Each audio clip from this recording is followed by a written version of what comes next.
cuanto a la comunicación o en lo político era directamente influenciar y manipular para recibir una respuesta o estímulo que era el voto a favor, por ejemplo, ¿no? O la opinión a favor sobre un determinado tema.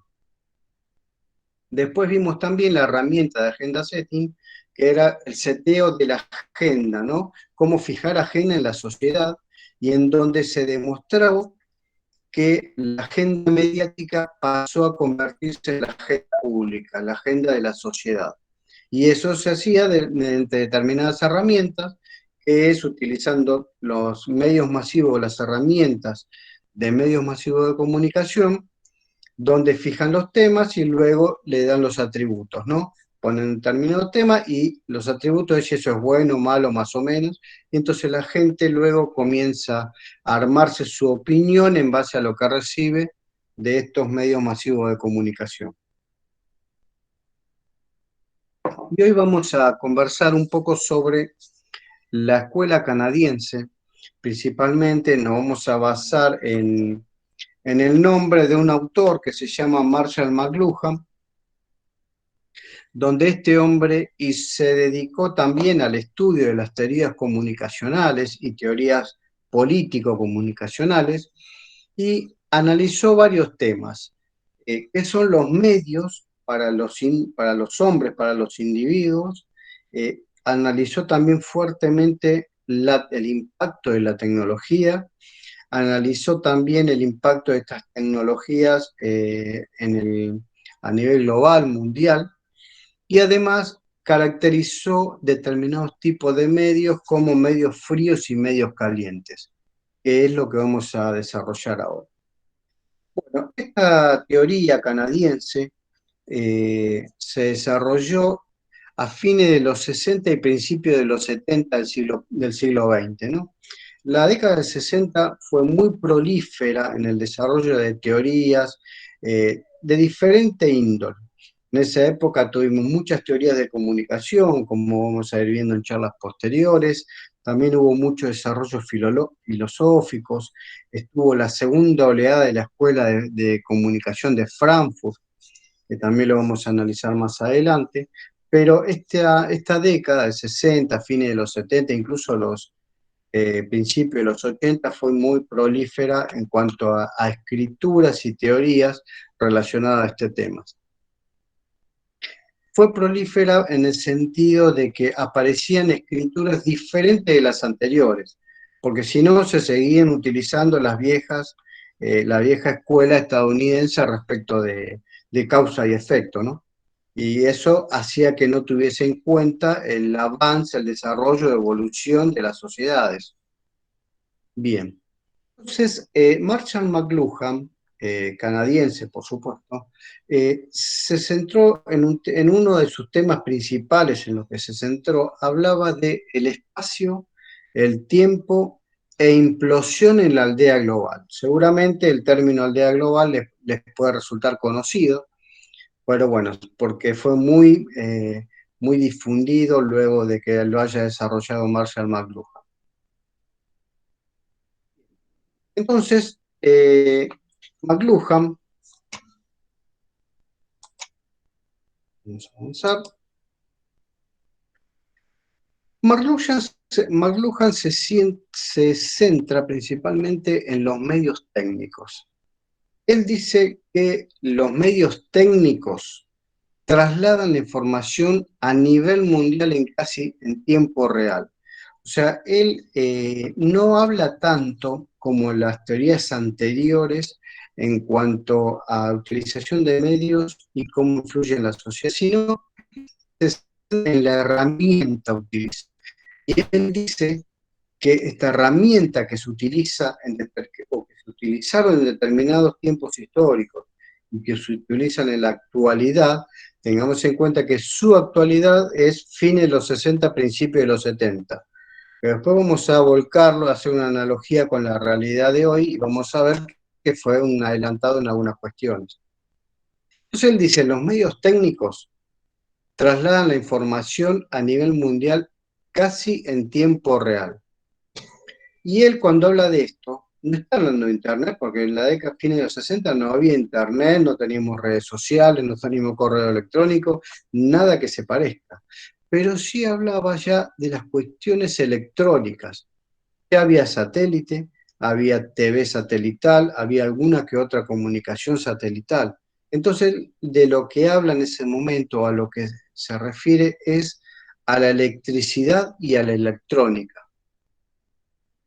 Entonces él dice, esto de transferir la información a nivel mundial casi en tiempo real, para él era una cosa fabulosa comparativamente con el tiempo que llevaba anteriormente el traslado de información. O sea, si pensamos para principios del siglo XX, nosotros, estas latitudes, nuestra América, recibía la información de Europa, sobre todo América Latina, recibía la información europea a través de un barco. Entonces, si un barco tardaba 3 meses, lo que para ellos era un diario que salía cotidianamente, nosotros lo recibíamos ese tipo de información de lo que estaba pasando en el mundo 3 meses después, ¿no? Bien. Y entonces él, haciendo una comparación de lo que fue ese momento con la realidad de la década del 60, decía que, bueno, esto reduce considerablemente la noción humana del espacio-tiempo. O sea, ese espacio de América del Sur, por ejemplo, o Argentina, que estamos acá, o Centroamérica, nuestra América Latina, digamos, ese espacio entre América Latina y Europa, y el tiempo a su vez que se tarda entre América Latina y Europa. Por ello es que a partir de esta década dice que se reduce considerablemente la noción humana de espacio-tiempo. Entonces, él pone acento en el determinismo tecnológico para la transmisión. Transmisión, comunicación, ¿no? En el sentido oral del habla, literario y electrónico. Dividen en estas tres, en lo que es en lo oral, lo hablado, lo literario, que sería lo escrito, y luego viene lo electrónico, que ya contiene todo, ¿no? Lo electrónico es lo que nosotros al inicio de los 2000 o un poquito antes llamamos multimedia. Multimedia eran aquellos, por eso se decían cuando aparecieron los primeros CD, que eran CD multimedia, nos vendían una revista con multimedia y el CD decía multimedia, por ejemplo, o se le hacía propaganda. Y esto, si bien todo fue cambiando muy rápidamente, hay cosas que pasaron tan rápido que casi no nos dio tiempo de analizar cómo cambió esto. Entonces, la electrónica para él, como nosotros hablamos del CD, que contenía audio, video y texto, todo, ¿no? Audio, video, texto, dentro del video incluso incluía las fotos, ¿no? Audio, video, fotos y texto. Fuera de eso creo que no hay mucho más hoy. Incluso nosotros ahora estamos haciendo una transmisión por video, también por escrito y también por audio. O sea, la comunicación electrónica es multimedia de por sí. Entonces, y además, acá incluso creo que hay un compañero que está con nosotros que es además de haber de varias provincias de la Argentina, creo que había alguien que estaba en Perú. Entonces, fíjense que esa situación para McLuhan, que lo había pensado a fines de los 60, principios de los 70, era una cosa fabulosa e inimaginable en otros momentos para el público, para toda la sociedad en general. Porque si bien la Internet existe desde los 60 para utilización militar, nunca había tenido ese acceso para el público en general. Entonces, a medida que esta tecnología militar se fue pasando a dar un uso comercial o civil, se fueron ampliando y abriendo a la posibilidad de que las personas comunes, digamos, de este planeta puedan tener acceso a una mayor comunicación. Y esta mayor comunicación multimedia, oral, literaria y electrónica, como lo dice, fue lo que hizo perder la noción humana de espacio-tiempo, nos dice Maglo. Entonces, él dice además que este medio técnico, él nos va llevando por toda una línea de pensamiento o nos va llevando por un hilo conductor hasta decir, estos medios estructuran las relaciones sociales intersubjetivas. Anteriormente, las relaciones humanas eran principalmente orales, o sea, la comunicación presencial, cara a cara, no importa un poco de distancia, pero cara a cara, y en donde nuestra forma de comunicación era, y nuestra relación intersubjetiva entre nosotros, entre los sujetos, era oral. Ahora, a través de estos medios técnicos, dice McLuhan, eh, cambian todas y estructuran las relaciones sociales intersubjetivas. Por eso él dice que existe un determinismo tecnológico.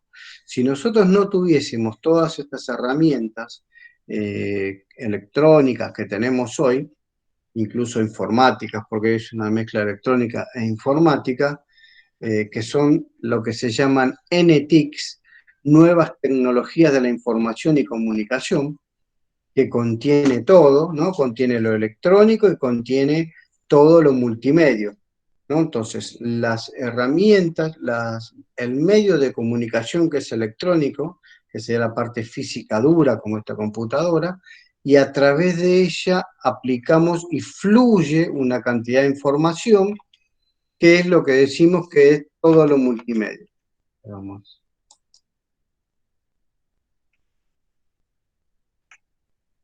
Bien, entonces, y esto multimedio es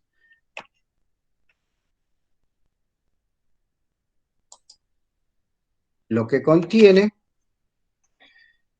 todo lo que contiene toda esta variedad de información, y siempre cuando hablamos de multimedia, bueno, hablamos de lo que es la cuestión oral, que nos escuchamos, la cuestión visual, lo escrito, fotos y video.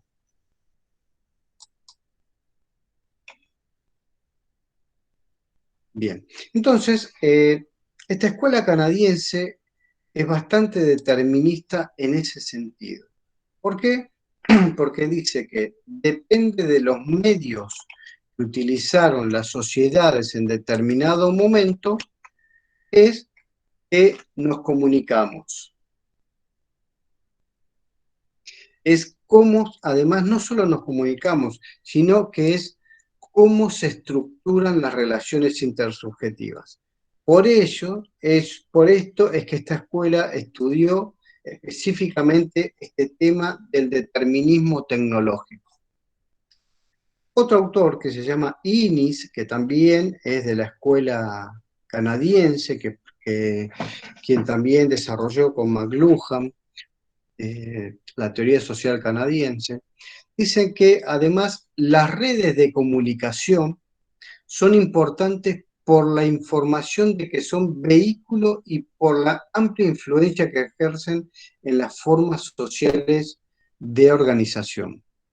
Eh, de lo que hablan también en este sentido es, ellos hablaban, por ejemplo, antes de la electricidad, siglo XIX, hasta que apareció luego la electricidad a fines del XIX, cuando no había electricidad, la forma de organización social no podía llegar a altas horas de la noche. A partir de la aparición de de la electricidad, todas las relaciones intersubjetivas, las relaciones entre las personas, las relaciones de producción en las empresas y de la sociedad con las empresas y el Estado, se reformuló y cambió totalmente. ¿Por qué? Porque antes se tenía que trabajar con la luz del día. Con con la llegada de la electricidad, se pudo obviar totalmente la dependencia de la naturaleza básica, digamos, ¿no? De las horas luz del día, de la noche, etcétera. ¿Por qué? Porque la electricidad hizo que nosotros pudiésemos ampliar, no sé, las jornadas laborales, tener varios turnos laborales, cambiar horario de estudios vespertinos por la noche, luego con el advenimiento de la radio y otras cuestiones básicas que iban apareciendo en el tiempo, fueron reformulando las formas en que vivía la sociedad. La iluminación a través de la electricidad, por un lado, las cuestiones electrónicas básicas, por otro, fueron cambiando estas relaciones. Por ello es que la escuela canadiense habla de que la tecnología y la información y la comunicación en base a la tecnología fueron cambiando las formas sociales de organización. Entonces avanza Innis y dice que además todo medio de comunicación tiene una prospección hacia el tiempo o hacia el espacio. Ahora hace un pequeño recondo histórico. Otro tema al que ellos le daban bastante importancia en cuanto a la comunicación, dice, por ejemplo, que todos los medios de comunicación que tenemos son una extensión del cuerpo humano. Por ejemplo, que las pantallas son una extensión de los ojos, que la radio es una extensión de los oídos, que las hojas y el papel es como una extensión de lo que uno hace con los dedos y con las manos. O sea, es una extensión de lo que sería el cuerpo humano. Bueno, es una teoría que desarrollaron ellos, ¿no? Bueno, ahora avancemos con el tema de por qué ellos consideran en esta escuela canadiense que todo medio de comunicación tiene una propensión hacia el tiempo o hacia el espacio. Bien, ¿qué dicen con esto? Hay medios Perdón, de profe, perdón. comunicación Le, que, le- la pantalla, la filmina anterior. ¿Le puedo sacar una bueno, foto? La anterior, sí, sí, sí. ahí estamos. Casi. Gracias. Muy bien, avanzamos. Bien. Ahora, cuando habla de estos medios de prospección temporal, ¿qué quiere decir con esto? Nos dicen McLuhan, en esta teoría social canadiense, que, por ejemplo, el pergamino que se utilizaba originalmente para escribir, la arcilla donde se hacían esculturas o se esculpían determinadas escrituras, o la piedra también, que eran todas estas herramientas de comunicación o de transmisión previos a la imprenta, eran difíciles de transportar. Pergamino, arcilla, piedras, eran difíciles de transportar en el espacio, ¿no? En una distancia determinada, pero soportaban el paso del tiempo. Por eso todavía tenemos nosotros determinadas esculturas, escrituras en piedras, algunas en arcillas, que son difíciles de trasladar, pero que soportan el espacio el paso del tiempo. Y a este tipo de forma de comunicación, ellos lo llamaban de prospección temporal. Difícil de mover o trasladar, pero soportaban el paso del tiempo. Entonces, estos elementos se relacionan estrechamente con determinados lugares. Entonces, también por ello es que se hacían en determinados lugares grandes esculturas o monumentos que le daban un significado determinado. Y ese significado de ese lugar hacía que el determinado lugar se distinguiera por eso. Entonces, cuando nosotros hablamos de esfinges o pirámides, si bien puede haber otras en otros lugares, pero estamos hablando de Egipto. Si hablamos de la Gran Muralla, y bueno, estamos hablando de China. Si hablamos de la Torre Eiffel, sabemos que estamos hablando de, bueno, y así la Estatua de la Libertad, el Obelisco, y así cada país, ¿no? Algunos son más representativos que otros, casi todos los países, los lugares tienen este tipo de simbología o de lugares, de hechos que hicieron que se los relaciona con determinados lugares, ¿no? Algunos son más antiguos, otros más modernos, pero tienen distinciones. No sé, en cuanto al arte, uno habla del Bolshoi y sabemos que estamos hablando de Rusia. Se habla, por ejemplo, del teatro de Sydney y ya sabemos porque es el que muestra, el que siempre se muestra. Y así muchísimas otras, ¿no? Bueno, entonces estos medios son de prospección temporal porque son difíciles de trasladar, pero soportan el paso del tiempo. Son fenómenos sociales, dice la teoría, relativamente estables que vinculan el pasado, el presente y el futuro. ¿Por qué? Porque tienen una historia. O sea, hablamos de las estatuas del Buda y bueno, hay muchos lugares asiáticos, pero la India es uno de aquellos donde más vamos a encontrarlo. Entonces, cuando se habla de esos temas determinados, o los arcos del triunfo de algunos países, hay toda una historia que viene con eso. Nosotros acá en América Latina tenemos también varios, ¿no? Toda la cultura inca, maya, azteca y muchas otras también son, fueron grandes sociedades que plasmaron sus conocimientos, plasmaron, hicieron sus monumentos y figuran, y esos monumentos tienen una historia de que la historia siempre es de la sociedad, no de las cosas, los monumentos, ¿no? Esos monumentos se hicieron para contar algo, para decir algo, o por determinado fin, no porque sí, sino por ello es que tiene una historia y se cuenta ese pasado, cómo perdura en el presente y bueno, y qué es lo que significaría para el futuro, para ver si hay que volver a determinadas cuestiones vividas en el pasado o no a veces también, ¿no?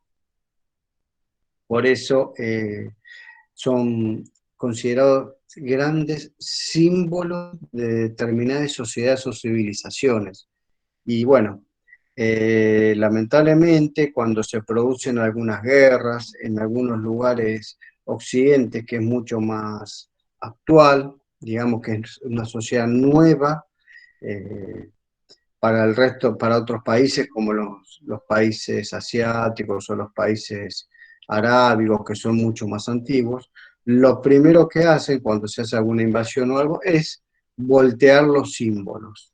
¿Por qué? Porque esos símbolos hacen que perduren en esa sociedad y que mantengan su historia y su conocimiento. Entonces, esos son los símbolos que lo primero que hacen es voltearlos, echarlos, destruirlos y esperar que el tiempo haga su trabajo.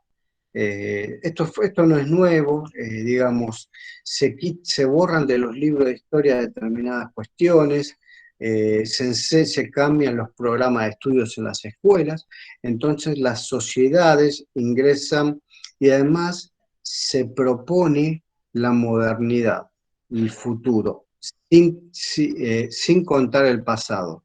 Y eso tiene un propósito y no está hecho porque no lo conozcan, porque quieren dejar pasado atrás. No, no. Tiene un propósito claro que es dejar su vieja cultura en el pasado, pero en el pasado está hablando de olvido.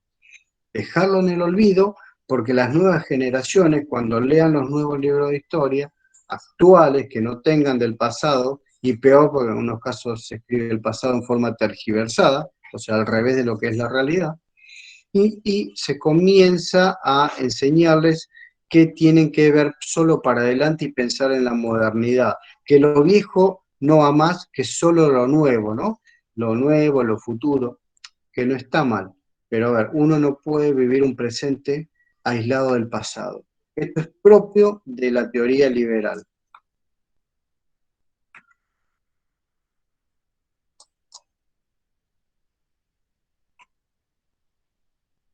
Bien, entonces, es propio del liberalismo o neoliberalismo. En realidad, el liberalismo y el neoliberalismo es casi lo mismo, con algunas diferencias muy específicas que en algún momento lo vamos a charlar. Pero bueno, ¿por qué? Porque al buscar dejar la memoria atrás, sobre todo esto siempre se hace y se trabaja con las generaciones futuras, los jóvenes que son más rápidos, que a veces les cuesta un poco más estudiar la historia, entender la historia, sino que quieren lo que está allá y para adelante, lo que está allá y para adelante y lo nuevo. Bueno, entonces hay una habilidad especial que se conoce sobre ese tema y por eso se trabaja en solo el presente, no tener en cuenta el pasado y mirar hacia adelante, ¿no? Como si el pasado no existiese. Pero en realidad la situación que vivimos en el presente claramente es el resultado de ese pasado. Y entender el pasado hace que en el presente no cometamos los errores que se hicieron en el pasado para poder tener un futuro diferente del que se vive hoy o mejor al que se vive hoy, ¿no? Ahí está el ejemplo de la guerra de Vietnam, cómo con los medios se implantó la idea de que se había ganado esa guerra, y tenemos la historia argentina también transgiversada totalmente, ¿no? Por supuesto, esto Esto no es nuevo, se hizo siempre y se va a seguir haciendo siempre, ¿no? Por eso hay que tenerlo presente, ¿no? Porque el primer lugar de educación y de formación de los niños es el centro nuclear del hogar, en la casa.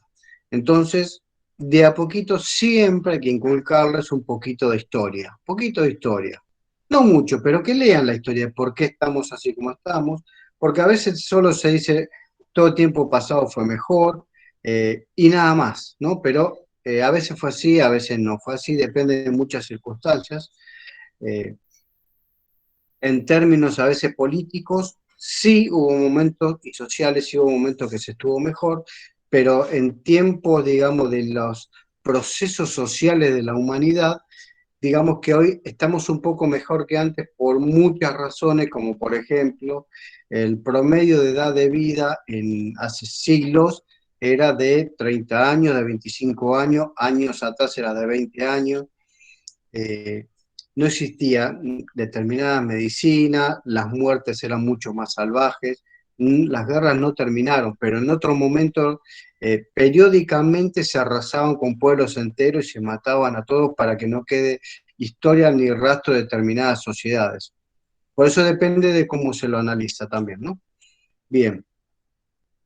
Pero bueno, entonces, este tipo de medios de prospección temporal, que son los que soportan el paso del tiempo, son grandes símbolos, ¿no? Que, bueno, conectan el pasado con el presente y el futuro.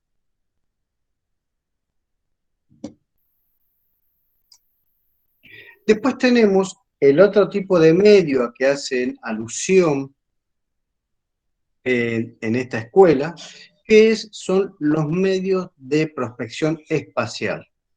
Estos son livianos y menos durables, como el papel impreso, y se los puede trasladar con facilidad, ¿no? A diferencia de aquellos que tienen prospección temporal, no se los puede trasladar. Esto al revés, sí se los puede trasladar, pero tienen otras características.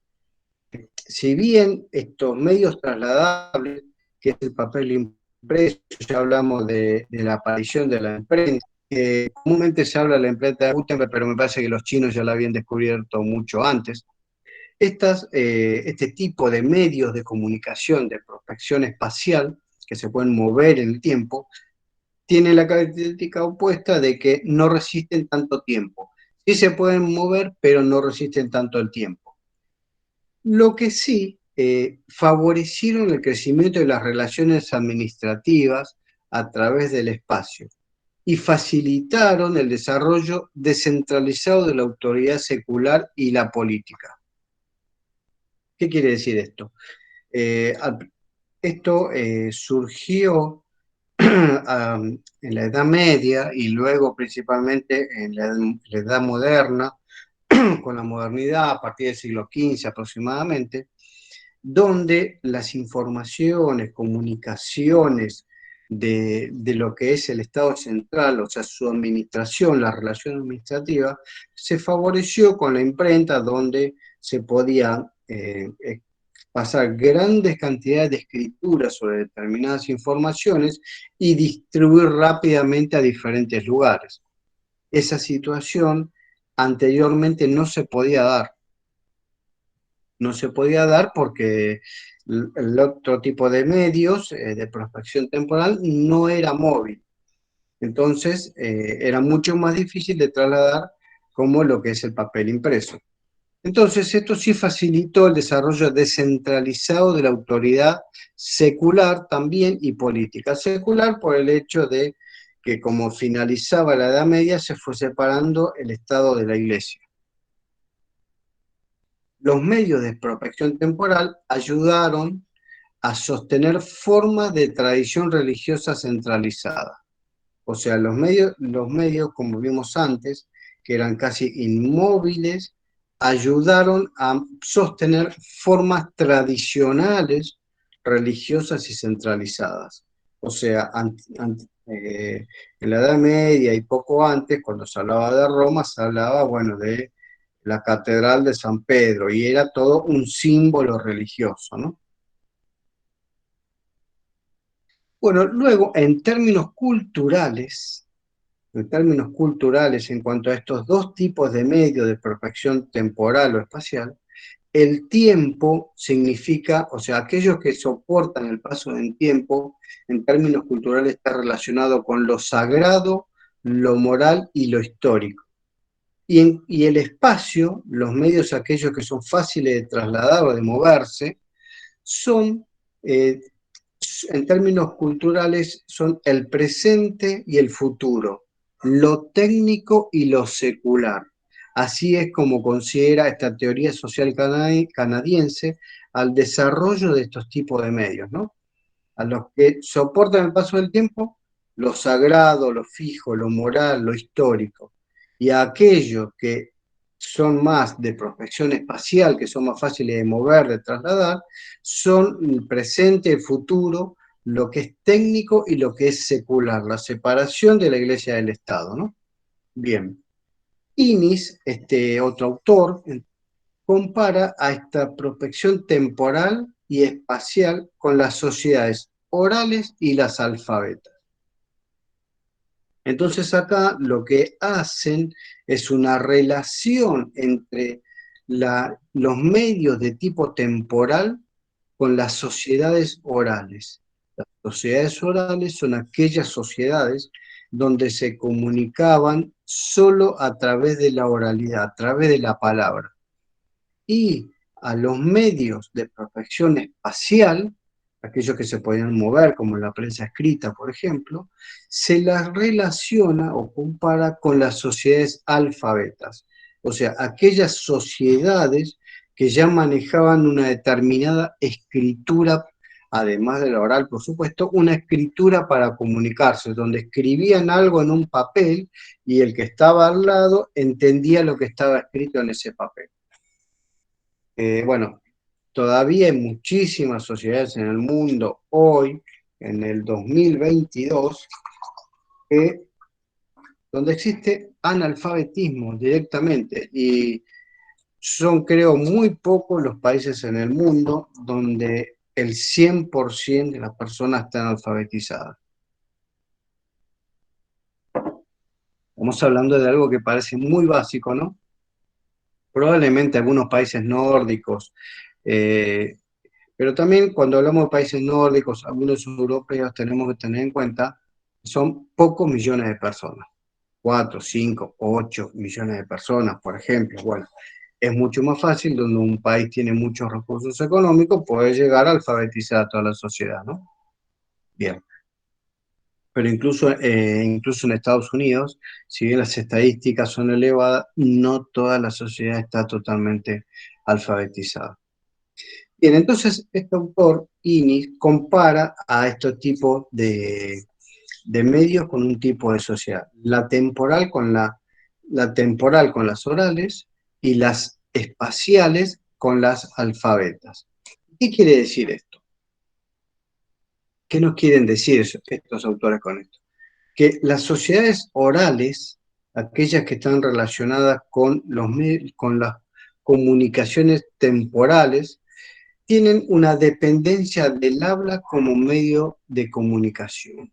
Por supuesto, son sociedades temporales y orales. Es decir, solo pueden recorrer distancias cortas y privilegian el pasado. Porque ahora lo vamos a explicar por qué privilegian el pasado, las sociedades orales. Son sociedades de naturaleza conservadora de los regímenes institucionales. No tienen formas escritas de comunicación y la tradición se preserva con rituales y prácticas repetibles y hechas de fórmula. ¿Qué es esto? ¿Qué significa o cómo se hace? Según esta escuela social canadiense, las sociedades orales que no estaban alfabetizadas, para poder contar y no perder su herencia cultural, los mayores o los ancianos, o de diferentes formas, como lo llamaban estas diferentes sociedades, contaban a sus más jóvenes cómo había sido su historia, la historia de sus padres y la historia de sus abuelos. Y para poder mantener su historia, su tradición, su herencia cultural, ellos se generaron una metodología que eran determinados rituales, determinados ritos que estaban hechos y que se repetían cada determinadas fechas y tenían determinadas, se hablan de fórmulas, ¿no? ¿Por qué? Porque se hacía un determinado rito que se repetía siempre y ese rito tenía un significado y los chicos los iban aprendiendo desde muy pequeños, entonces esa era la forma, desde la oral, desde estos rituales, era la forma en que ellos podían mantener su historia, su herencia, su pasado, su riqueza cultural, porque si no, como no tenían, no estaban alfabetizados, era sociedad oral, no tenían otro método, otra forma de poder mantener su herencia cultural. Fíjense que nosotros también, hoy hay una mezcla de toda la forma de comunicación y de mantener nuestra herencia cultural. Nosotros, ahora viene, próximamente tenemos el 24 de marzo, y el 24 de marzo no solo lo leemos en los libros, no solo lo escuchamos en los medios, sino también que nos movilizamos, nos contamos historias. En algunos colegios se hacen determinados actos, en donde incluso se hacen actuaciones sobre lo que pasó en ese momento. Y hay muchos más antiguos también. Esto es parte de la historia reciente en Argentina, pero por ejemplo, a ver, el 12 de octubre también se dio la situación cuando, bueno, llegaron los españoles, ¿no? Y así las épocas de las revoluciones libertadoras, de la época de las independencias de cada uno de los países latinoamericanos, se hace una conmemoración a aquellos que consideramos libertadores, héroes, mártires de determinadas situaciones importantes que nos dieron mayor cantidad o de derechos o de grandes libertades para nuestras sociedades. Entonces, si bien hay muchas de estas cuestiones que los niños, sobre todo, los ven en los libros de historia, no tan niños también, en primario, secundario, en los diferentes niveles educativos que tenga cada uno de los países, si bien los ven en los libros de historia, los conversa con un profesor, también hay un acto en ese día, el Día de la Bandera, el Día de la Revolución, el Día de la Patria, el Día de la Independencia. Esos son todavía rituales que son prácticas repetibles porque también fijan en la mente de los niños, de aquellos que se están formando, qué pasó, hay una lectura de algún docente de lo que pasó en una determinada época, que además de leerlo, ¿no? Como les decía en los libros, además se juntan los alumnos, se juntan los padres, y es parte de un ritual repetitivo, con una, de hecho, de fórmulas que siempre se repiten las mismas cuestiones, que nos va fijando y mantenemos de esa manera nuestra historia y herencia cultural, ¿no? Bien. Así es como entonces funciona, según esta teoría social canadiense, las sociedades orales y utilizando esa forma, estas herramientas de comunicación que era el habla y los ritos, ¿no? Después, entonces, ellos también hablan de las sociedades alfabetas, ¿no? Que son aquellas que están relacionadas con estos tipos y medios de comunicaciones espaciales. Recuerden que era tiempo y espacio, y después las sociedades temporales son las que se relacionaban con sociedades orales. Y las herramientas comunicacionales espaciales son las que relacionan con las sociedades alfabetas. Cuando hablamos alfabeta, bueno, estamos hablando de determinada escritura, lectura y escritura, ¿no? Entonces, ellos nos dicen que estas sociedades alfabetas tienden a ligarse al espacio y privilegian el futuro y no el pasado. O sea, las sociedades orales se contaban el pasado para no perderlo. Entonces, permanentemente iban tratando de mantener ese pasado. Ahora, las sociedades alfabetas en realidad tienden a ligarse al espacio, no tanto al mantenimiento del tiempo pasado, y privilegian el futuro y no el pasado. Convierten la tradición oral en un objeto de investigaciones de sociedades futuras. O sea, ellos a las sociedades orales las estudian, las convierten en un objeto de investigación. Y la escritura hace posible que distintas tradiciones y culturas se escapen de las limitaciones espaciales de la aldea. Entonces, sociedades orales que vimos antes están, digamos, delimitadas en una aldea, que la aldea puede ser grande o chica, no importa, pero están limitadas. En cambio, las sociedades alfabetas, a través de la escritura, hace que sus tradiciones y culturas escapen o sobrepasen esas limitaciones espaciales que si vivían en la aldea en una sociedad oral. Porque, a ver, nosotros recibíamos folletos, libros, lo que fuere, al estar alfabetizado, podemos recibirlo, y depende del grado de alfabetización que se tenga, en diferentes idiomas, o pueden venir de países de otra habla traducidos a nuestro idioma, y al leerlo podemos comprender cómo son las tradiciones y las culturas de otros países. Hoy nosotros nos enteramos de cómo es la cultura japonesa, china, rusa, francesa, inglesa, española no, porque bueno, la tenemos en nuestro idioma y bueno, conocimos bastante desde su llegada, pero podemos conocer otras culturas a través de la escritura directamente. No necesitamos que nos la cuenten, ni tampoco necesitamos ir a vivir en ese lugar para conocer algo de su cultura. Por supuesto que hay experiencias que no se aprenden de la misma forma si uno no está en el lugar para observarlo.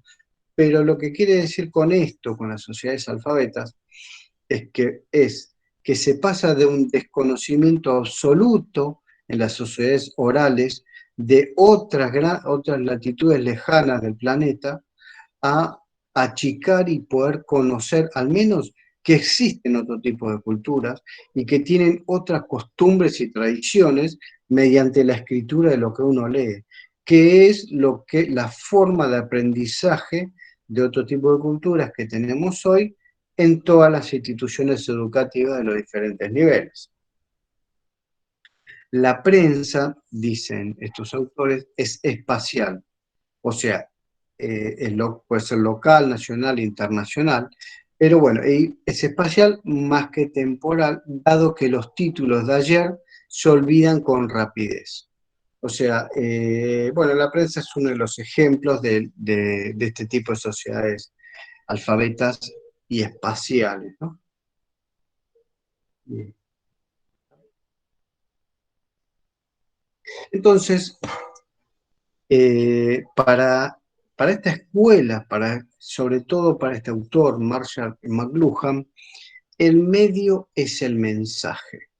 O sea, en base a todo esto que venimos desarrollando, uno puede llegar a entender que no está tan alejado de determinadas situaciones, de que depende de qué medios o herramientas uno utilice para comunicarse, vamos a recibir un determinado mensaje. Por supuesto, ellos eran muy deterministas. Determinista significa que eso es así y así, y no siempre es así, por supuesto, ¿no? Pero sí ellos le dieron gran relevancia al medio técnico. Por eso llegan a afirmar que el medio es el mensaje. Y bueno, vuelve al tema de que bueno, la electricidad produce cambios en las relaciones sociales de espacio-tiempo, que eso fue lo que conversamos hace un momento.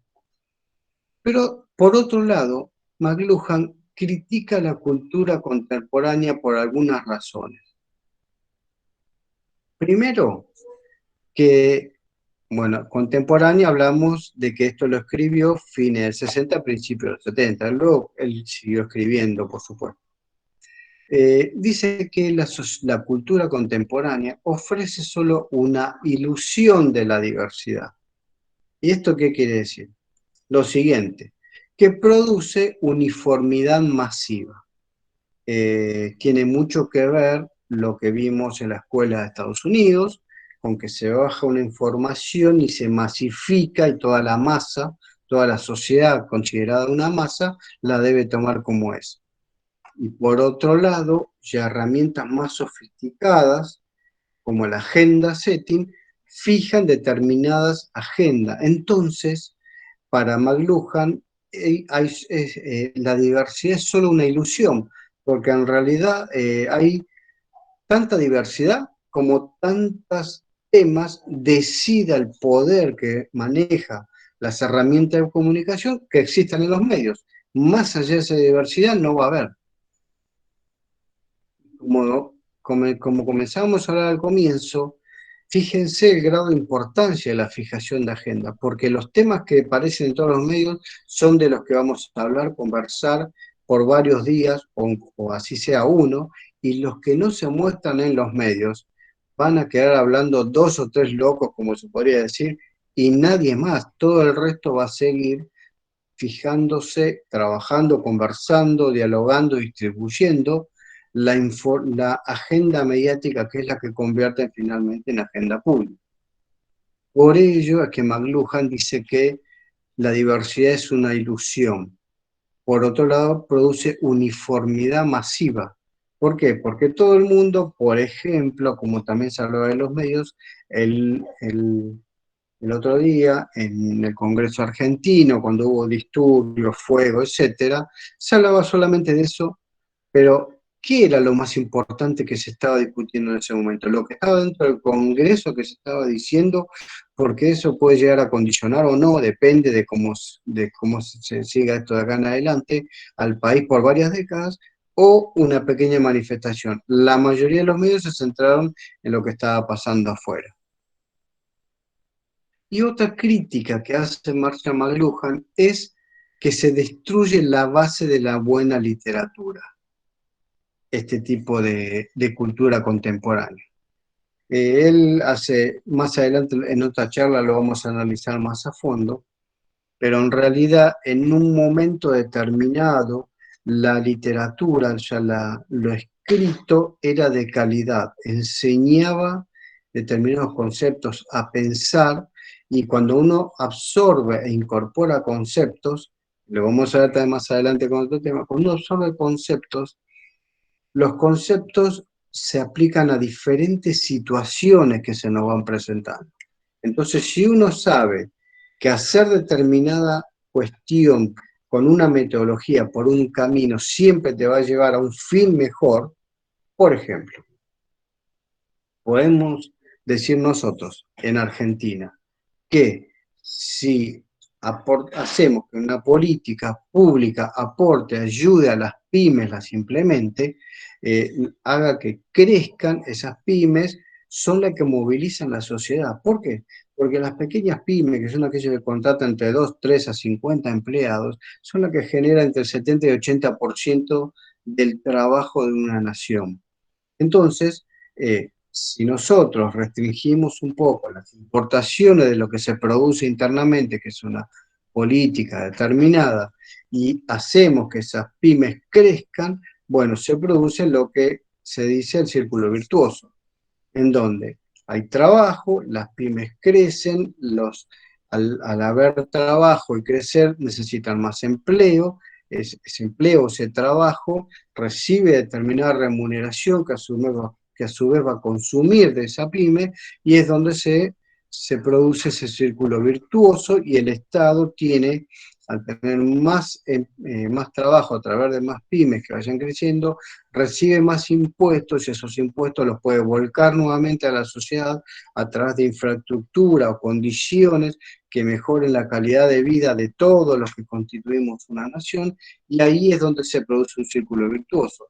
Si nosotros entendemos que ese es el camino correcto, al entender el concepto de un círculo virtuoso y de cómo debiera hacerse o llevar a cabo un tipo de política, siempre vamos a tender a esa situación.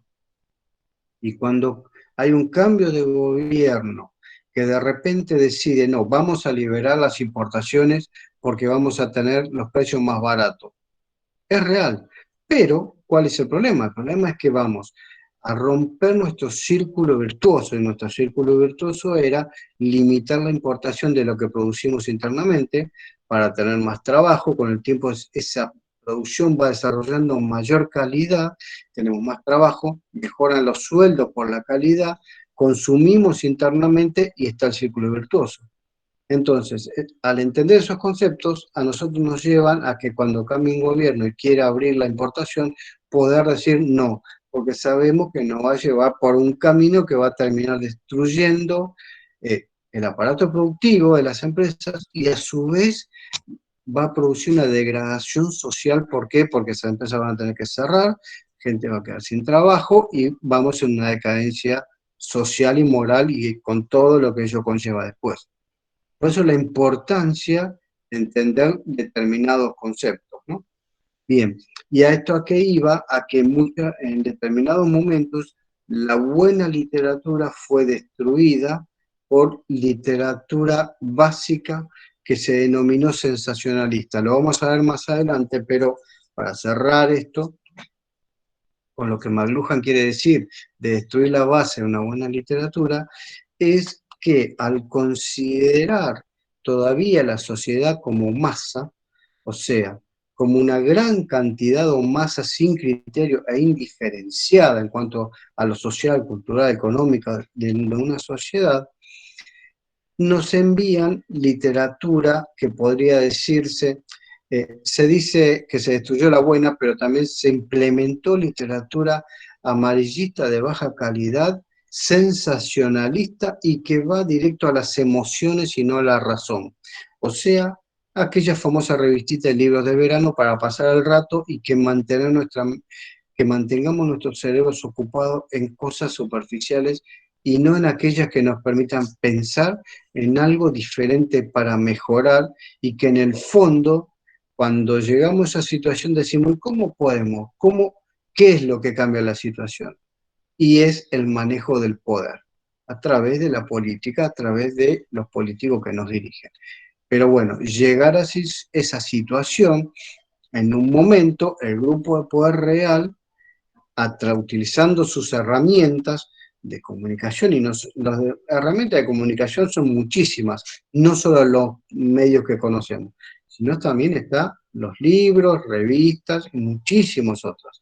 Por eso McLuhan habla en donde critica esta cultura contemporánea, diciendo que también destruyó la base de la buena literatura. Dice mucho con este renglón, ¿no? Como se ve. Entonces, dice también, la sociedad de consumo impone una forma de pasividad en los sujetos, ¿no? Si nosotros leemos este tipo de literatura que veníamos diciendo recién, y además nos impone ese tipo de literatura que es que la persona que crece, se desarrolla o tiene un ascenso social es aquella que puede consumir más, nos reduce nuestros círculos mental, cerebral, a tratar de llevar toda nuestra vida solo hacia el consumo. Y esto hace que estemos encerrados nosotros mentalmente, orientados a tratar de consumir más. Por eso dice, la sociedad de consumo impone una forma de pasividad en los sujetos, que viven con una dieta de música enlatada y programas de noticias empaquetados. Y nos cierran, entonces, o sea, en lugar de abrir nuestra mente, nos la cierran a que tenemos que estar orientados al consumo. Y que en cuanto más consumimos, somos más felices. Y ese es el centro y el eje de la teoría liberal. El que más tiene y más consume es más feliz. Entonces, ¿qué dicen además? Que la mayor cantidad de personas en el mundo debería ser feliz. Entonces estamos todos corriendo detrás de una zanahoria, o 2 o 10, en donde hay 1.000.000 de chicos jóvenes que les inculcan de pequeños que todos van a ser Messi, que todos iban a ser Maradona, y lamentablemente hay uno de cada uno o dos de cada uno. En las empresas pasa exactamente lo mismo. Ingresan los jóvenes, y les inculcan, entonces, supongamos por decir un número, una empresa de 100 personas, y van ingresando las nuevas generaciones, bueno, ustedes esfuércense, trabajen, avancen, hagan todo lo que tengan que decir, sean creativos, innovadores, sean responsables, etcétera, y van a llegar a ser lo que son 5 personas en la empresa. No hay lugar para todo, ¿no? Claramente, pero en la forma en que nos enseñan esta sociedad en consumo a llegar a tener lo que ellos llaman, cuando están en la cima, a tener éxito. Pero ¿cuántos llegan? ¿Cuántos son? ¿No?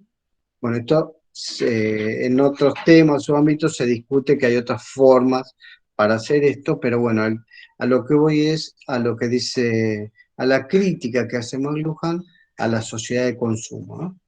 Esto lo vamos a profundizar bastante después cuando veamos la escuela de Frankfurt. Bien, ahora también McLuhan desarrolló una teoría sobre 2 tipos de medios que existen, ¿no? A lo que él denominó medios calientes y medios fríos. Por un lado, dice que los medios calientes es un medio que impide la participación y tiene un elevado contenido informativo. Ahora vemos unos ejemplos, ¿no? Con medios que nos dan muchísima información, nos largan muchísima información y no podemos nosotros interactuar ni participar. Y a esto se los llama medios calientes. Por otro lado, hay lo que ellos llaman los medios fríos existen, ¿no? Ellos son los que crearon los 2 tipos de medios. Y estos dejan más espacio para que la audiencia participe y tienen menos intensidad, menos cantidad o niveles más bajos de intensidad informativa. O sea, dan menos información, pero participa la audiencia también. Y a esto los llama medios fríos. Y los ejemplos de estos tipos de medios son para medios calientes, la cultura impresa, o sea, la cultura impresa, ¿por qué? Porque si nosotros tomamos un libro, lo comenzamos a leer, el libro nos empieza a dar información, y nosotros no podemos interactuar con un libro, ni con otras personas en ese momento que estamos leyendo. Solo recibimos información. Por eso se habla de la cultura impresa, como los libros, revistas, el cine también. Si bien al cine nosotros podemos entrar en un grupo de 5 personas, por decir algo, pero al momento que llegamos, nos sentamos en una butaca determinada, tenemos que hacer un silencio absoluto. No podemos hablar, ni nada, ni conversar, porque es solo recibir información de una gran pantalla en silencio.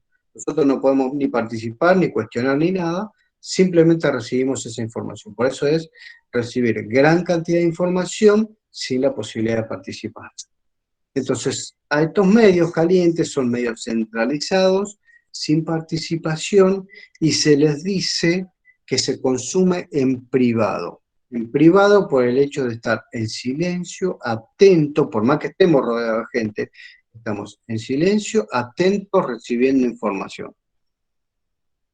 Privada porque estamos solos, no la compartimos, no la socializamos. Por otro lado, los medios fríos son, por ejemplo, el teléfono. En el teléfono hablamos mínimo 2 a la vez, ¿no? Luego vinieron las conferencias, las teleconferencias, luego las videoconferencias. Bueno, en este momento, en este preciso momento, yo estoy haciendo uso como de esta situación de videoconferencia como si fuese un medio caliente en este momento, ¿no? Donde le estoy brindando una cantidad de información determinada, pero bueno, después apenas terminamos el tema pasamos a compartir la información y a debatir un poquitito, entonces ahí, bueno, eso es la utilidad de este tipo de charlas, ¿no? Y lo ideal es hacer un poquito de las dos cosas, un poco de medios calientes, recibir alguna información, pero también tener la posibilidad de participar. Bueno, entonces entre los medios fríos consideraban estos autores al teléfono, el habla, la TV. ¿La TV por qué? Porque tenemos la posibilidad de levantarnos y cambiar de canal, apagarla o lo que fuera. En cambio, en el cine no. Podemos irnos del cine. Pero en general todo el mundo, mayormente la gente se queda que empiece y termine la película. En la TV no. Y a esto se lo llaman medios a los fríos descentralizados y con participación del público. Bien. Entonces, según ellos, la reconstitución de los medios en formas electrónicas de comunicación también trae consecuencias para la reelaboración del espacio-tiempo. O sea, esta comunicación electrónica cambió totalmente la forma en que se comunicaban las sociedades, ¿no? Sobre todo pensando en lo que ellos hablaban de sociedades orales o sociedades alfabetas. Pasamos a otra situación totalmente diferente con la comunicación electrónica. Las redes de comunicación, y hablamos de los 60 principios de los 70, decían ellos, las redes de comunicación hacen que la vida de los ciudadanos del globo se envuelva en un encuentro aparentemente interminable con modos materiales y simbólicos de comunicación. Hace que estemos todos encontrados en forma permanente en todo el globo terráqueo. La aceleración y la globalización de las prácticas de recolección de noticias hacen que la temporalidad y la distancia pierdan importancia para dominar el contenido del diario. Son los consumidores, dicen estos autores, antes que los que poseen y controlan los medios de producción, los que resultan determinantes. Bueno, tengamos en cuenta que como esto él lo escribió a fines de los 60, principios de los 70, todavía no estaba el grado de concentración de los dueños de las herramientas comunicacionales que tenemos hoy. Por eso él decía que son los consumidores, antes que los que poseen y controlan los medios de producción, los que resultan determinantes. Y termina diciendo, o continúa diciendo, que las formas modernas de comunicación permiten a las audiencias viajar a través del tiempo y del espacio. Eso es cierto y correcto. Nosotros hoy podemos entrar al Google Earth, por ejemplo, e ir directamente a hacer 3 o 4 clics e ir a la actualidad a Japón, China, Estados Unidos, Europa, Francia, lo que fuere, ¿no? Sí, vamos a Centroamérica, México, Perú, Venezuela, Colombia, cualquier país, Antártida incluso, haciendo un clic en un globo terráqueo que es el Google Earth, que es el que tenemos, incluso el Google Maps y otros maps que existen. Lo que pasa es que está tan hegemonizado el Google, pero hay muchos mapas en Internet si uno busca. Está tan hegemonizado que bueno, uno ya usa ese nombre como si fuese algo habitual, hasta se incorporó la palabra googlear cuando uno hace una búsqueda, ¿no? Bien. Como anteriormente era navegar. La palabra navegar salió de antiguamente un browser, que son estos programas que se usan en Internet para las búsquedas, por ejemplo, el Google Chrome, el Explorer, ahora es el Edge, el Firefox, el Brave, bueno, hay muchísimos, pero antiguamente había, uno de los primeros fue el Netscape, y del Netscape salió la palabra navegar en Internet. La competencia era el Explorer, pero nunca nadie dijo vamos a explorar Internet, siempre se dijo navegar en Internet. Y bueno, son esas hegemonizaciones simbólicas, verbales, culturales que inconscientemente se nos van incorporando, ¿no? Bueno, entonces dice que las formas modernas de comunicación permiten a las audiencias viajar a través del tiempo y del espacio. Ya no tenemos que esperar 3 meses que un barco salga de Europa o de otro país a que llegue acá, que recorra esos miles de kilómetros y que tarde esos 3 meses para recibir la información. Hoy la buscamos en el momento que querramos. Vamos a las 3 de la mañana y vamos a ver un diario, no sé, de Rusia, de Ucrania, de Europa, que son las 7, 8 de la mañana allá y la tenemos en línea, las 24 horas.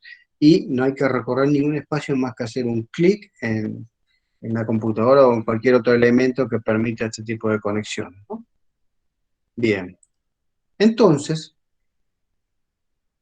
McLuhan plantea que la práctica de leer un diario nos permite, habla de su época, viajar en el tiempo y el espacio sin abandonar nuestras casas.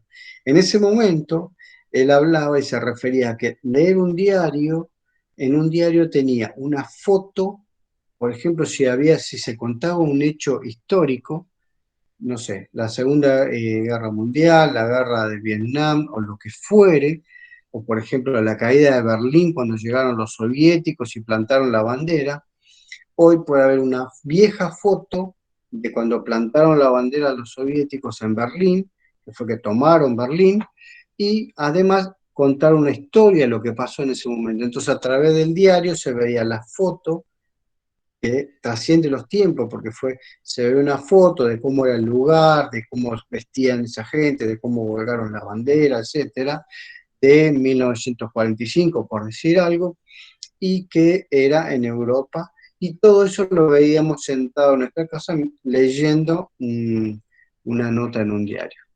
Bien, entonces, estas reflexiones llevaron a Marshall McLuhan al concepto de implosión en la aldea global. ¿Y qué quiso decir con esto? Ni más ni menos que esto es lo que acabamos de mencionar, en donde ya para nosotros hemos perdido la noción de espacio y tiempo comparativamente a como fue en otras épocas para las sociedades y para la humanidad. Hoy nos enteramos de lo que pasa en cualquier lugar del mundo en segundos. Basta que nosotros tengamos la voluntad y la gana de entrar a algún lugar, tocar con el dedo, con el touchscreen, mover la pantalla o hacer un clic en un lugar y ya tenemos la información en ese tiempo. Y a eso es lo que llama McLuhan implosión en la aldea global, donde se eliminan el espacio y el tiempo para conocer o viajar a cualquier lugar de nuestro globo terráqueo. Entonces, lo esencial de la acelerada cultura de la modernidad no consiste en ampliar el poder de un establishment político capaz de colonizar un discurso público, sino que dice que más bien la implosión de los medios de comunicación masiva en el dominio político da lugar a una sociedad donde los medios son la política y la política son los medios. Entonces, también esto lo vamos a profundizar bastante más adelante, pero claramente él ya hablaba de la influencia y la poderosa influencia que tenían los medios en la política y que también la política no podía tener influencia si no es a través de estos grandes medios. Bien. Bueno, este es el tema que les quería compartir hoy. Ahora lo dejamos abierto a sus aportes, sus consultas, inquietudes, pero más que nada quiero escuchar sus aportes y compartir, por supuesto, ideas, experiencias con respecto, relacionándola con esto, ¿no? Ellos hacen mucho énfasis al tema tecnológico y que en realidad todo lo que nosotros vamos a ir charlando y viendo no es que uno sea mejor o peor que otro en sus teorías, sino que se complementan todos y se utilizan todas a la vez o en determinados momentos de acuerdo a las circunstancias. Por ejemplo, nuestra relación hoy, a través de esta videoconferencia, que ya fíjense que en 2 años con la pandemia ya se llama hacer un Zoom. ¿Por qué? Porque hay un software que se llama Zoom, de un país del norte, digamos, y se dice hacer un Zoom, pero en realidad es una videoconferencia. Un maestro Rubén, como siempre. Está buenísimo, profe. Me quedaron un par de dudas. Es como que esta gente es otra escuela que, como veo, me parece, por lo que entendí, que complementa lo anterior, ¿no? Pero también me doy cuenta que tiene que ver con todo un momento histórico, ¿no? porque los medios recién electrónicos empezaban a desarrollarse en aquella época, y hoy están hiper desarrollados. Entonces nos sirve como para tener una visión de cómo se fue desarrollando esta historia de la información. Al comienzo vos decías que el tema de los medios físicos, como las tablillas, como que eran de los sumerios, ponele, y, y yo, por la historia de los pueblos, eh, siempre la historia la han escrito aquellos pueblos que han ganado, y la información se ha transmitido en base a esa gente que ganó. Pasó con los sumerios, pasó con los babilonios, pasó con los otomanos, los persas, pasó con todos. Incluso con la misma Jerusalén, que tenés la iglesia, una iglesia hecha sobre donde antiguamente había una mezquita. Es el exterminio del opositor. Que de alguna manera sigue existiendo, mirá, en términos de evolución como sociedad, hoy es como que volvemos al pasado en el sentido de que también se plantea el exterminio del adversario en términos de evolución humana, y no hemos avanzado mucho, te digo, seguimos acá con el temita de estamos rengo. La evolución humana sigue ahí. Entonces, como que los medios físicos han avanzado a una velocidad enorme comparada con la evolución humana. Y a esto se le suma el hecho de la dominación que de pueblos antiguos se viene ejerciendo para ver quién cuenta la historia y cómo la cuenta.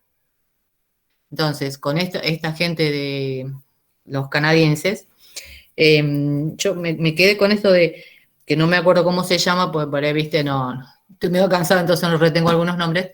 El tema de la tradición oral, que nosotros con el 24 de marzo marcabas, y además otras conmemoraciones más.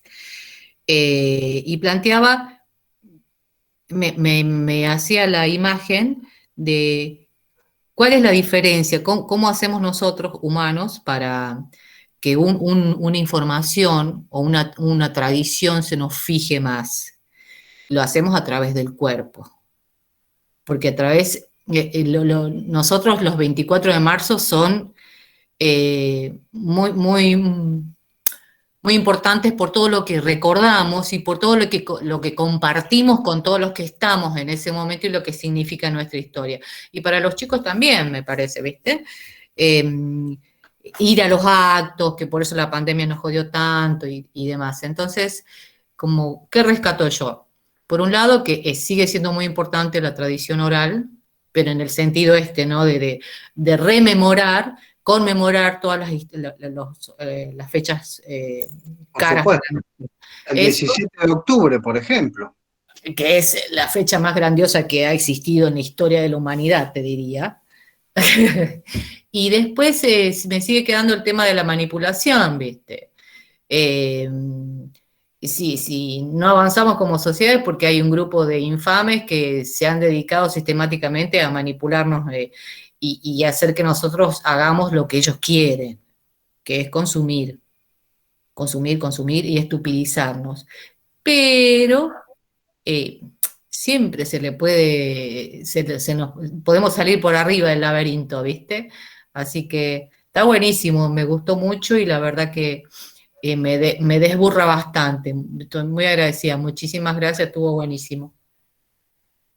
Eso. Bueno, me alegro.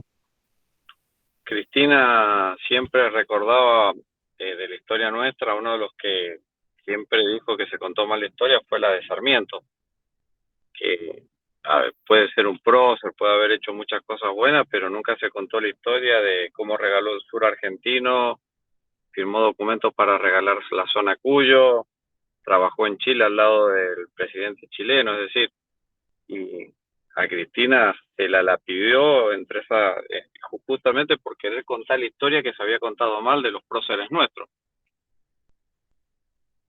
Por supuesto, sin duda que es así, que siempre hay una historia contada por los ganadores y es una historia que se quiere imponer. Por eso también es que no quieren que haya revisionismo, pero el revisionismo siempre es importante, al menos para escuchar las dos o tres campanas de la historia y que nosotros podamos, en base a nuestro raciocinio, tener la posibilidad de comprender un poco más y tomar ahí recién una postura, ¿no? Claro, sí, tal cual. Yo la verdad que es así y me llama mucho la atención cómo se conceptualiza. Me da mucha gracia eso. Eh, Porque yo soy por ahí de reflexionar, pero hace mucho que no leo muchas cosas, excepto por internet. Entonces, me da esta cosa de lo intelectual, de ver cómo se conceptualiza, ¿no? Pero la historia, insisto, sigue siendo la misma, es quién escribe la historia, quién transmite la información. No importa el medio que sea, lo vemos ahora con Rusia, con Ucrania-Rusia. No se puede escuchar medios alternativos. Sigue siendo una cuestión de dominación, Por supuesto, de claro. hegemonía. Entonces, es como em, con la teoría de la relatividad, o sea, con la bomba atómica, Einstein la hizo para los yanquis, pero los alemanes estaban muy cerca, entonces, o sea, hay muchas cosas para hacer analogías. Exacto, exacto. Y justamente Muchísimas. con esto de Ucrania, hace poco Cristina dijo que, bueno, justamente la OTAN fue parte de los que volvieron a usurpar las Malvinas en el 82. La tuvimos por unos días nada más, pero bueno, eh, o sea, ahora todo el mundo está defendiendo mediáticamente, al menos, a Occidente y hablando en contra de la invasión, usurpación, la defensa de la integridad territorial de Ucrania. Bueno, pero nosotros lo tenemos acá cerca también y esperemos que esta gente que defiende, que se pone la banderita de Ucrania, también se ponga la banderita de Malvinas y la Argentina, ¿no? Sí, totalmente. Nosotros hicimos una campaña, me parece, no él, no Lenny, por este tema justamente, lo de ¿cómo se llama? Territorial, la integración territorial, que defendieron tanto que Exacto, Ucrania y que no sé qué, bueno, o sea, usemos el mismo criterio. Es parte, exacto. las Malvinas son parte de nuestro territorio, o sea, doble vara Sí, a full, ¿viste? tal cual. Y después subimos una vez las chicas, Susana creo que lo subió, que ahora todos tenían la banderita de Venezuela. Claro. Pero eso Te da vergüenza, ¿viste? son increíbles. No. Pero bueno, es verdad, si reclaman, se ponen la bandera esa y no sé, pero porque no les cabe la bandera argentina. Esa es la realidad. Así. Es así, son apátridas o antipatrias. Muchas veces bien lo dijo Jauretche. Totalmente, sí. Ahora yo digo, está bueno, o sea, que sean antipatria, que sean lo que sean, pero ya que son eso, estaría genial que se fueran de Argentina, ¿viste? Lógico, pero bueno, en realidad este es el lugar que les llena las arcas. Claro, acá recaudan, no quieren Exact- el país, solamente quieren la plata que le da, que sacan de acá, ¿entendés? O sea, no tienen. exactamente, exactamente. Bueno, lo mismo en general hacen los países más desarrollados, con los menos desarrollados en vía de desarrollo, cuando quieren hacer un tratado de libre comercio y de libre circulación de bienes y servicios, pero no de personas. O sea, que vayan todos los bienes, la materia prima, etcétera, de estas latitudes al norte, pero al momento de que las personas quieran ir a visitar, a trabajar, no, eso no está permitido. Los recursos sí, las personas no.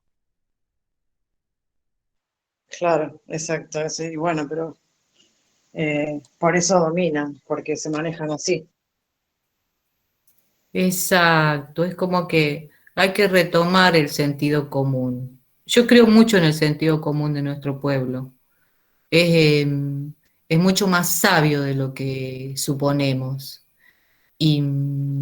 es como que en algún momento, viste, les cae la ficha.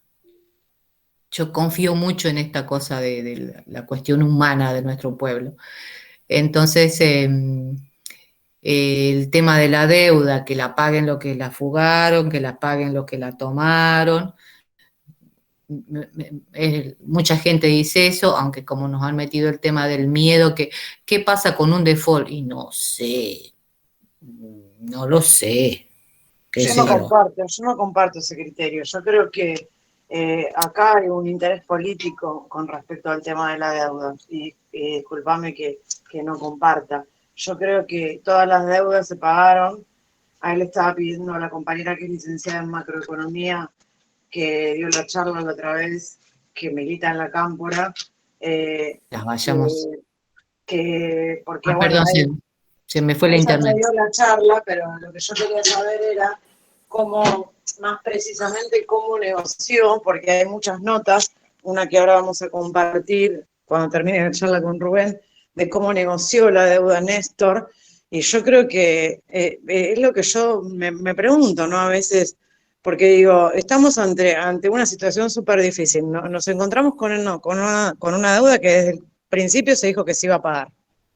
Nos encontramos con una guerra, nos encontramos con los medios hegemónicos en contra, con los formadores, o sea, con un montón de situaciones, una pandemia, lo que dejó Macri, bueno, todo eso, y de repente no hay que pagar porque es una deuda ilegítima. Y yo la pregunta que me hago es si la deuda de la dictadura o las anteriores fueron legítimas. Esa es la pregunta que me hago. Y en ese sentido, todas fueron ilegítimas. Todas fueron ilegítimas y todas se pagaron. Entonces, me parece que en este momento habría que dejar de lado esas cosas, enfocarse mucho más en lo que, en escuchar a la gente. Nosotros queremos que estén todos unidos, que eso no sea una disputa, ya está. Se hubiese discutido en el momento que se tendría que haber discutido. Y construir y seguir para adelante, porque si nosotros nos peleamos con los que vociferan, No, pero que hay que pagar la deuda. Yo coincido con lo que vos decís, pero me parece a mí, que el otro día lo charlábamos con algunos compañeros acá en Córdoba y compañeras, yo creo que es muy sano que empecemos a no tenerle miedo al disenso. No, al disenso no, pero tampoco... No, pero déjame terminar la idea. En este sentido, se nos pide madurez en un montón de cosas, nos hacemos cargo de una deuda, la vamos a pagar y todo eso. Pero también se nos pide corrección a la hora de no mostrar diferencias. Yo no creo que mostrar diferencias sea el equivalente a que el frente se parta, para nada. No. Me parece que es una cuestión de madurez política el que haya un espacio donde se discutan las distintas posiciones y más teniendo en cuenta que es un frente. Sí, pero el espacio no es Twitter. El espacio no es Twitter. No, yo por eso te digo que lo discuto acá. Pero no hay que tenerle miedo a eso, porque es como que yo pienso que como peronistas, nosotros tenemos el trauma de que estuvimos tanto tiempo perseguidos, entonces nos esforzamos por dar demostraciones que nosotros somos redemocráticos y bancamos todas las instituciones, o sea, es como que tenemos un trauma como peronistas, ¿viste? Y que como que hay que superar. Y otra cosa que vuelvo al tema de la madurez política. No le tengamos miedo al tema de las discusiones.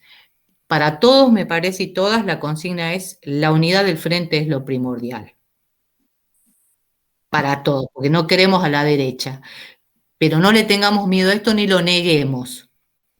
Entonces, discutamos, como bien decís vos, Leni, en los espacios que haya, pero que además la información se baje, ¿viste? Porque nosotros acá, en la base, no tenemos claro qué es lo que está pasando. Se están sacando los ojos y desde acá estamos clamando por la unidad. Exacto. Porque desde abajo para arriba todos tenemos en claro que no queremos a la derecha porque los que están discutiendo allá arriba, con todo el respeto que se merecen, ellos tienen un plato de comida Ellos asegurado comen, exacto, ellos todos comen. los meses y todos los días de su vida porque tienen un salario que bien ganado o más, no me importa. Pero el tema es que hay 10 millones de compatriotas que siguen comiendo en comedores.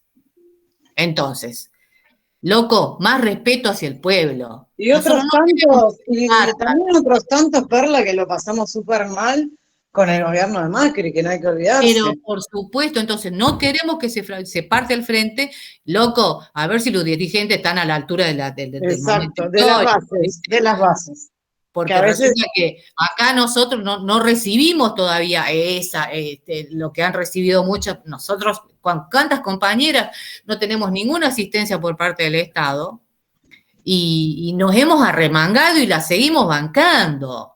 Y tantos otros compañeros. Entonces, lo menos que se le pide a los dirigentes, que comen todos los días y tienen una buena cama calentita para dormir, que respeten al pueblo y se dejen de joder, loco. Hoy veía... hoy yo puse en un tuit, déjense de joder, escuchen a la Claro, base. y yo le puse, lo retuiteé.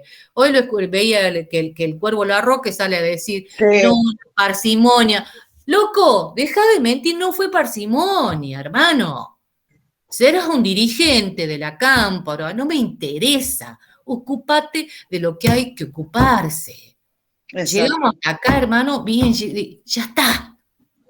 Pero no pongas loca a la gente, porque sobre que tenemos que correr todos los días por el mango, que no te alcanza porque los alimentos te suben todos los días, sale 500 mangos el maple de huevo, y la carne te volvió a subir, te sube todo, y estos idiotas están sacándose los ojos. Hermano, ¿en qué país viven? O sea, ¿qué parte qué frecuencia están vibrando los idiotas?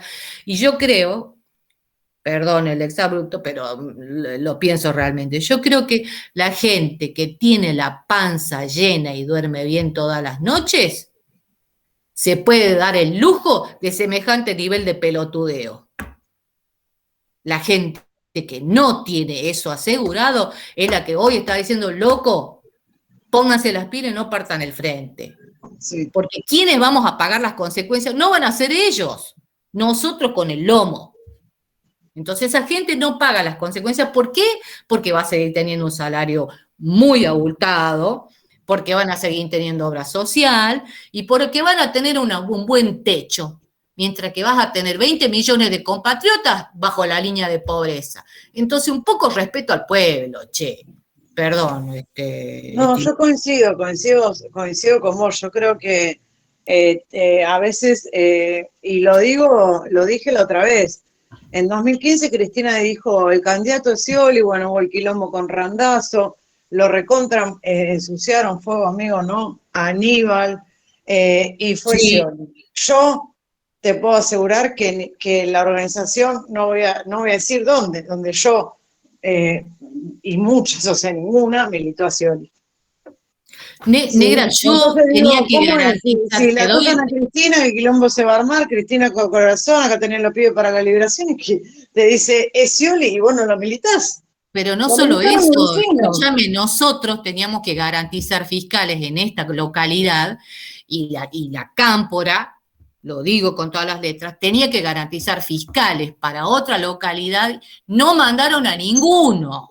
Tuvimos que ir nosotros, y te digo yo, porque yo era jefa de fiscales, nosotros fuimos a hacer lo que podíamos en Saldán y en La Calera, porque no había fiscales de la cámpora. Y nos rompimos el lomo, y ¿sabes lo triste que era para nosotros ver cómo nos pasaban por arriba en las mesas donde no teníamos fiscales? Fue muy duro para nosotros. Pero acá tampoco había suficientes fiscales. Te lo puedo decir mi viejo que está acá en la reunión, que mi viejo ya no da más, está cansado de haber fiscalizado toda su vida, y fue a fiscalizar porque no tenían fiscales. Exacto. Entonces, hermano, ¿cómo es el tema? ¿Entendés? ¿Cómo es el tema? ¿Está todo bien? Somos todos compañeros, pero ¿lo somos? Entonces, si nosotros acá en la base estamos dispuestos a seguir poniéndole el lomo a este frente, lo menos que exigimos, y no siquiera pedimos, exigimos a los dirigentes que estén a la altura. Porque el que pone el lomo y el que tiene que parar la olla todos los días es el pueblo laburante. No el otro que va y hace rosca y pelotudea todo el tiempo. Me tienen harta. Harta me tienen, porque se llena la boca, no, que esto. Cualquiera hace política con un celular y una compu, hermano. Vení a hacer al territorio, que te quiero ver ahí bien embarradito, a ver cómo te va. A ver si sabes algo. Entonces, respeto al pueblo, hermano. Respeto al pueblo que los votó y los sigue bancando. Así que no vale que controlen la inflación y se dejen de joder, ¿eh? Eso es uno de los problemas más importantes, la inflación. La inflación y que controlen los puertos para que se deje de contrabandear todo el grano que se va de estos infames del campo. Porque el lomo y las lágrimas de sangre las pone el pueblo, no las ponen los dirigentes, que están bien comiditos. Y hablo de todos los dirigentes, ¿eh? No es solo estos que están ahí pelotudeando. Con perdón de todos los compañeros, pero, loco, hay que remarla, hermano, ¿eh? Nosotros la venimos remando hace mucho y todavía no nos cae la ficha. Y se ponen en chiquito de jardín infante. Ay, no, me dijiste esto y no. Déjate de joder y crecer, hermano. Déjate de joder y crecer. Si no, ¿qué haces ahí sentado? Primero la patria. Primero la patria, eso dice el peronismo, primero la patria, después el movimiento y por último, orejón del tarro, los hombres. Grande, Así que, Perla, discúlpenme, compañero, pero la verdad lo tenía acá atragantado. Perdónenme, pero así no. Lo que estás diciendo vos es una realidad, yo la vengo planteando. Entonces, a los 3 meses de que ganó el gobierno, yo tengo la suerte de trabajar en una empresa estatal y se vio esa desconexión que hay entre los dirigentes de primera, segunda y tercera línea con las bases. Y todos pensamos, bueno, esto se va a tener que arreglar y al día de hoy seguimos con la misma desconexión que hay de las líneas con las bases. No está. Y cuando hablan o eso que vos mencionaste recién de los discursos, se nota que hay una desconexión total de todo lo que estamos militando en la calle con la gente que está primera, segunda y tercera línea. Eso es una realidad y si eso no cambia pronto, vamos a tener una sorpresa en las elecciones. Esa es la verdad, no hay otra verdad. Mira, cuando yo era joven hacíamos las marchas y bancábamos a todos los compañeros y pedíamos libertad a tantos compañeros presos y también cantábamos. O es con los dirigentes a la cabeza o con la cabeza de los dirigentes, a ver si les queda claro. Porque el pueblo se le está agotando la paciencia, ¿eh? No jodan. No jodan. Mira, un lugar donde te puedes dar cuenta donde los dirigentes no van a la cabeza es en la guerra esta de Ucrania, donde Zelensky pide por favor que vayan personas a luchar y veo cómo gente de otros países, deportistas se alistan, van y mueren y el tipo está en una mansión con pileta diciendo que vaya gente a pelear por él. Se ve cómo los medios hicieron que convencieron los medios de comunicación que vayan tenistas, golfistas, camioneros, que no son del país de ellos, a pelear una guerra donde él está en una pileta de natación. Es loco eso, ¿eh? Sebas, ¿y la contraofensiva qué era? Exactamente, compañera, mejor no lo pudiste haber dicho. Es así, es lo mismo. Exactamente. Entonces yo digo, todo bien y nos hace falta formación política y yo insisto, te agradezco mucho de nuevo, Rubén, pero hace falta también coherencia. ¿Somos coherentes con un proyecto político o no?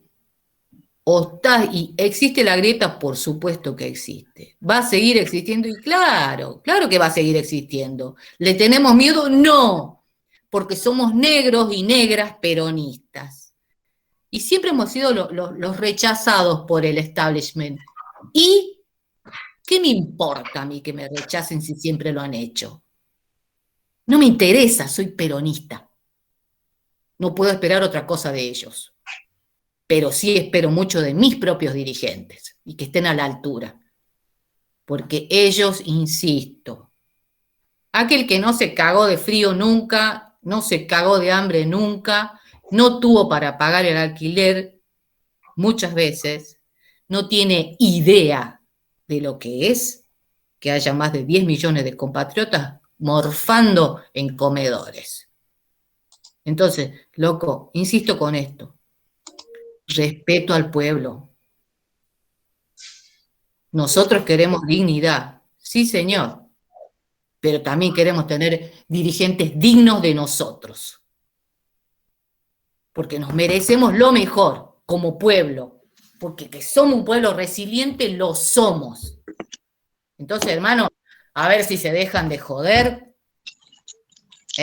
y ponen los ovarios y las pelotas en la mesa, o lo sacan en todo caso, porque me parece que hay mucho ovario y pelota puesto, entonces mucho ego, ahí el ego, viste, del tanto tarado suelto, que nos tiene en estas condiciones. Que se caguen a trompada, encerrado, como Pero no sé qué. sí, Y después no sé, que salgan, pero que se dejen, porque ¿qué imagen damos? O sea, la derecha se nos caga de risa. Y nosotros que los votamos, ¿qué podemos sentir? Estamos desconcertados. no, pero yo ¿Entendés? por Entonces, eso, estamos desconcertados, es cierto. Que la derecha se me cague de risa, no me sí, importa, no me sí, importa, porque siempre se nos ha cagado de risa, siempre nos han tratado de cabecitas negras, y otra cosa no pueden esperar de nosotros. sí, pero Entonces, ¿sabés qué? no Es me algo que importa. me dijo mi viejo el otro día. Nosotros lo quisimos romper por dentro a ellos y nos terminan rompiendo ellos siempre a nosotros. Y Siempre, cuando bueno, el peronismo está desunido, vuelve la derecha. Y por es lo que eso te estamos digo yo, reclamando. por eso te digo yo, no le tengamos miedo a la confrontación, pero seamos maduros para no pelearnos y romper todo. O sea, te podés pelear, genial. ¿Y cuántos sapos nos tragamos a lo largo de la historia? Un sapo más, hermana, a ver. ¿Y qué se hacen los puristas ahora? No, déjate de joder, ya está. Esto tendría que haber explotado hace mucho tiempo atrás. Y, por ejemplo, cuando perdón, lo de Guzmán, ¿no? Cuando Guzmán, por culpa de él, no pagaron el cuarto IFE. Ahí perdimos las elecciones de 2021. ¿Se dijo algo? ¿Alguien dijo algo? Nosotros acá no nos enteramos, che. Pues yo parecía loca gritando esto que estoy diciendo acá. Entonces, coherencia, coherencia. Si están desquiciados, no sé, tomate un Alplac, un Lexotanil, fumate un porro, no sé, lo que se te ocurra, pero bajá varios cambios, ¿viste? Y estate a la Permiso, altura del ahí momento tienes histórico. razón. Tenés razón. Cuando no se pagó el IFE, yo soy laburante y se notó mucho alrededor mío el tema de la falta de plata, de la falta de laburo, de ayudar aunque sea a las empresas también. Se notó mucho eso en la calle, se notó muchísimo. Ahí estoy de acuerdo, en todo lo que está diciendo estoy de acuerdo, pero acá te afirmo que tenés mucha razón.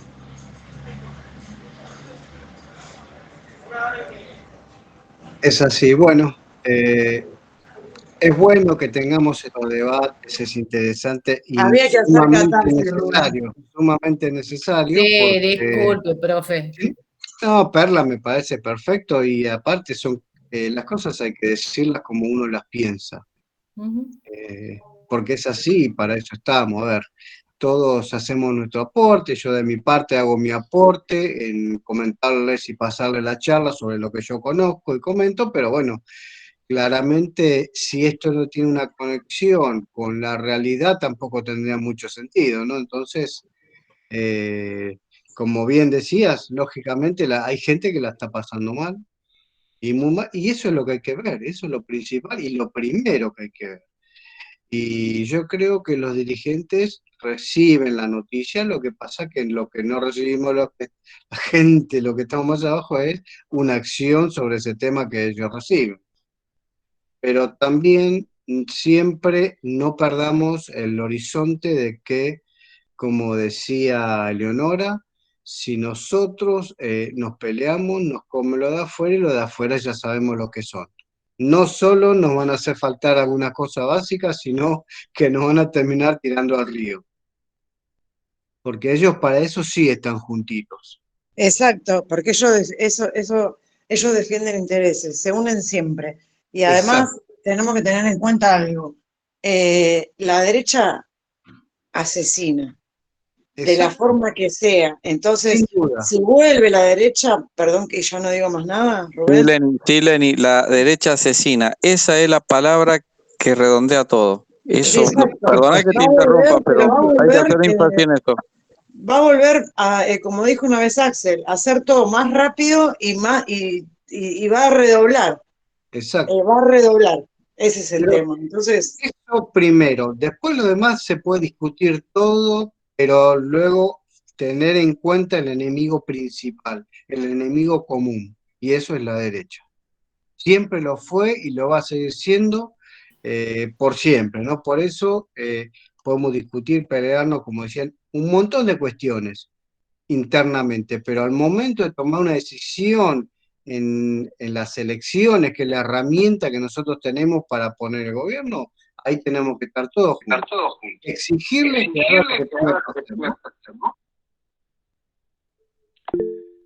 Una cosa, acá yo escucho a Navarro casi todos los días y yo lo escuché decir que, ya estamos en una economía de guerra y que además, cuando ahora con la firma del acuerdo, vendría a ser como una revisión, listo, se dan unos 10.000 millones de dólares, pero de acá a 3 meses o 4 meses, cuando venga la segunda revisión del FMI y vea que no se han cumplido las cosas, las condiciones, y que lamentablemente el país se va a tener digamos, no se puede pagar eso, no se va a poder pagar eso, vamos a caer en default. Ahí sí van a quemar las papas, vamos a estar todo, o sea, ahí sí va a explotar todo, y van a haber saqueos, lo dijo Navarro, o sea, no lo digo yo, va a haber saqueo, va a haber más hambre, va a haber más